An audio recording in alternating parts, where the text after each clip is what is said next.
દાહોદ જિલ્લાના Katwara police station વિસ્તારની અંદર નશીલા પદાર્થોની કોઈપણ પ્રકારની હેરફેર ઉપર કડક અંકુશ થઈ શકે તે માટે જિલ્લાના પોલીસ વડા ડૉક્ટર રાદીપસિંહ ઝાલા સાહેબના માર્ગદર્શન હેઠળ કતવારાના પીઆઈ શ્રી ગાવિત અને તેમની ટીમ પેટ્રોલિંગમાં હતા.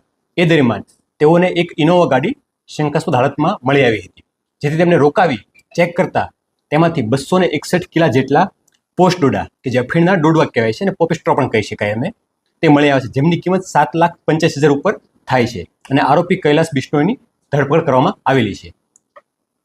તપાસ દરમિયાન એવું જાણવા મળ્યું છે કે રાજસ્થાનના બાડમેર ખાતેથી નીકળી એમપીના મંદસૌરની આસપાસના વિસ્તારમાંથી આ પ્રકારના ડોડવાને ભરી ગુજરાતનો રૂટ લઈ અને ફરીથી રાજસ્થાનમાં એન્ટર થઈ બાડમેર માલ સપ્લાય કરવાનો હતો. આ અગાઉ પણ કેટલી ટ્રીપ લગાવી છે, આમાં કોણ સંડોવાયેલા છે, ક્યાં માલ આપવાનો હતો, એ તમામ બાબતે હાલમાં તપાસ ચાલુમાં છે. આરોપીના 6 દિવસના રિમાન્ડ મળ્યા છે અને રિમાન્ડ પોલીસ હાલમાં કસ્ટડીમાં છે.